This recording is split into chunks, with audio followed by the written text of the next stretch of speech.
130 ka mga panimay ang nasunog sa Sitio Isla Alegre, Barangay Basak, San Nicolas, sa Dakben sa Subo gahapon sa kadlawon. Ang detalye sa report ni Femari Dumabo.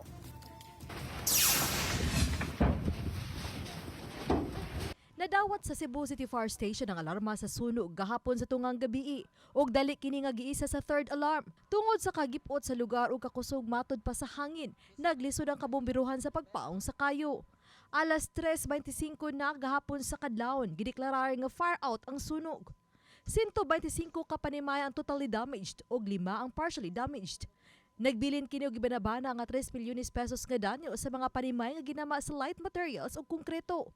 Matod sa tigpamaba sa Cebu City Fire Station, SFO2 Wendell Villanueva, nga nagsugod ang sunog sa pinakasuok nga parte sa lugar. Interior, makipot yung daan, no?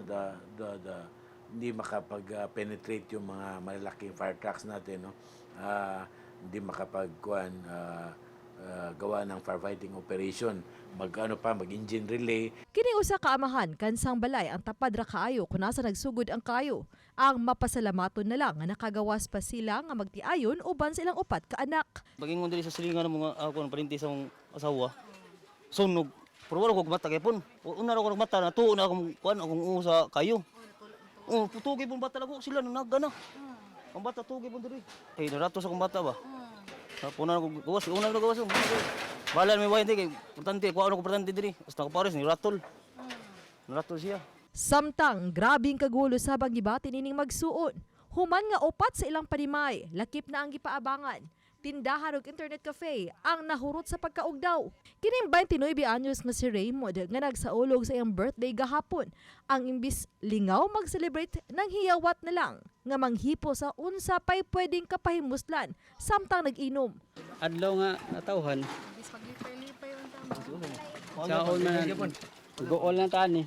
Wa may balay na po yan. Wala jud, wa jud na kuan, wa na bitbit. Kaya karon gawa sa birthday unta, unsa pa gito okasyon ninyo? Anniversary sa akong mama ug papa. Ni istorya ang nasunugan wala usog na kayo ni kuan na sa pikas bahay. Ganam daw to, sa inyo nadunggan. Kuan man na diha kanang siyupanan. Oh, istorya nila gahapon daw nag-away daw na sila kuan nga nagkanang igsuon og bayaw niya. Nya nagkuan nga sunugon ang bahay. Mura sa istorya. Ang pasangil sa mga silingan ang lakip na gisubay sa kabumbiruhan sa hinungdan sa pag-ulbos sa kayo.